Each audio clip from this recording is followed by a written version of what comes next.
Selamat datang di sekolah minggu. Halo semuanya, apa kabar? Pasti baik-baik aja kan?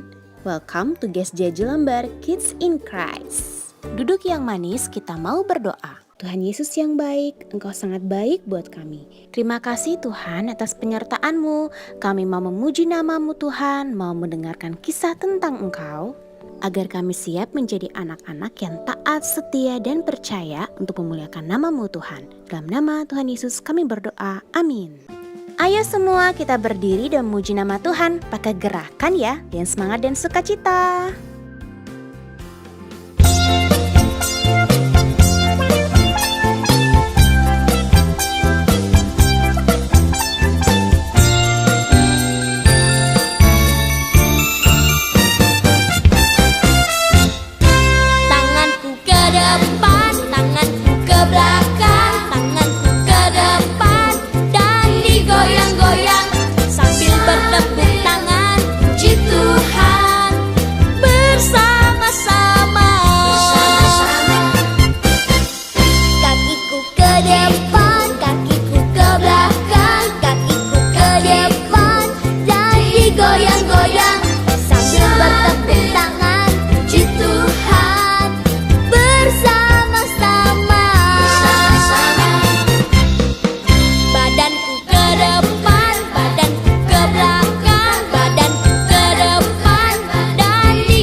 Memuji nama Tuhan. Nah sekarang kita buka Alkitab di 1 Samuel 7 ayat 1 sampai 17. 1 Samuel 7 ayat 1 sampai 17 di Perjanjian Lama. Hayo, siapa yang sudah gambar tabut Tuhan? Iya, kita akan belajar bagaimana tabut Tuhan dipindahkan dan bagaimana Samuel serta batu Ebenezer. Iya, tabut Tuhan ini adalah lanjutan kisah bagaimana tabut Tuhan dikembalikan dari orang Filistin ke bangsa Israel. Orang-orang yang bernama Kiryat Yearim mengangkut tabut Tuhan. Mereka membawanya ke rumah Abinadab di atas bukit. Dan ada seseorang bernama Eleazar, anaknya Abinadab, yang dikuduskan untuk menjaga tabut Tuhan itu. Dia berasal dari Kiryat Yearim. Walaupun tabut Tuhan yang adalah kemuliaan Tuhan ada di tengah-tengah bangsa Israel, namun 20 tahun berlalu bangsa Israel mengeluh dan menjauh dari Tuhan. Mereka menyembah dewa asing. Karena mereka tidak taat, orang Filistin datang menyerang dan mencuri hasil panen bangsa Israel. Samuel pun menegur bangsa Israel. Katanya, jika kamu berbalik menyembah Tuhan dan tidak menyembah dewa asing, maka Tuhan akan melepaskan kamu dari orang Filistin. Kemudian orang-orang Israel menjauhkan para Baal atau dewa asing. Mereka menghancurkan semua patung-patung dan mulai beribadah kepada Tuhan. Samuel menyuruh semua orang Israel berkumpul ke suatu tempat bernama Mizpa. Di sana Samuel akan berdoa untuk orang Israel. Orang-orang Israel pun berpuasa kepada Tuhan dan menyesali semua perbuatan mereka. Lalu semua orang Israel berkumpul di Mizpa dan Samuel menghakimi orang Israel. Tetapi ketika orang Filistin mendengar bahwa Israel telah berkumpul di Mizpa, datanglah penguasa orang Filistin untuk menyerang mereka. Orang Israel pun menjadi takut mendengar bangsa Filistin akan menyerang mereka. Orang Israel memohon kepada Samuel agar jangan berhenti berdoa buat mereka. Lalu Samuel mempersembahkan korban bakaran kepada Tuhan dan berseru kepada Tuhan bagi orang Israel. Maka Tuhan menjawab dia. Dan kemudian Tuhan mengguntur dengan bunyi yang hebat ke atas orang Filistin dan mengacaukan mereka. Lalu dengan berani orang-orang Israel dari Mispa mengejar orang Filistin itu dan mengalahkan mereka. Sampailah ke tempat bernama Hilir Betkar. Orang Filistin dikalahkan habis-habisan dan melarikan diri kembali ke wilayah mereka dikejar oleh orang Israel. Kemudian Samuel mengambil sebuah batu besar dan mendirikannya antara Mispa dan Yesana. Ia menamainya Ebenhazer, yang artinya sampai di sini Tuhan menolong kita. Orang Filistin ditundukkan dan tidak lagi memasuki daerah Israel. Tangan Tuhan melawan orang Filistin seumur hidup Samuel. Dan semua tempat, kota yang diambil orang Filistin daripada Israel kembali kepada Israel mulai dari Ekron sampai Gad. Samuel pun memerintah sebagai hakim atas orang Israel seumur hidupnya, berkeliling ke Betel, Gilgal, dan Mispa dan memerintah atas Israel di segala tempat itu. Lalu Samuel kembali ke Rama karena itu adalah rumahnya dan di sana ia memerintah atas orang Israel serta mendirikan mezbah bagi Tuhan. Dari cerita ini kita belajar bahwa jangan mengandalkan kekuatan diri kita sendiri. Hanya kepada Tuhan kita menyembah, berdoa dan mengucap syukur. Andalkan Tuhan selalu ya.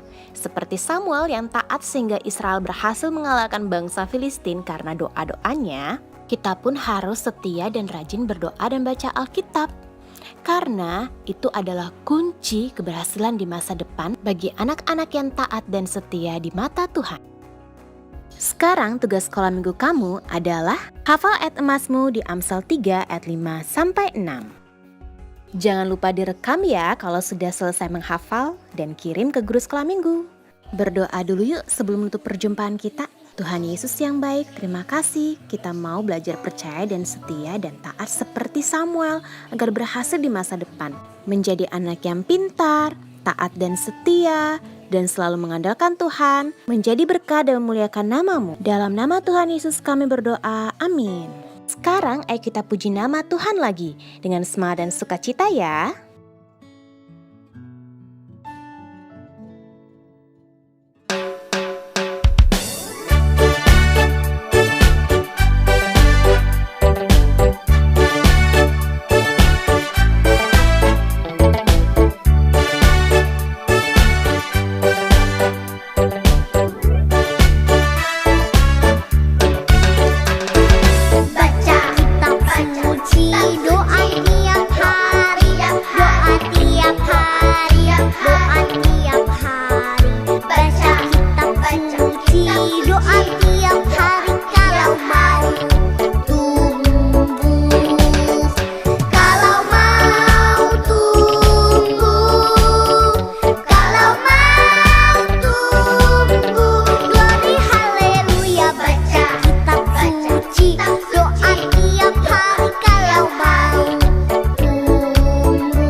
Doa tiap hari kalau mau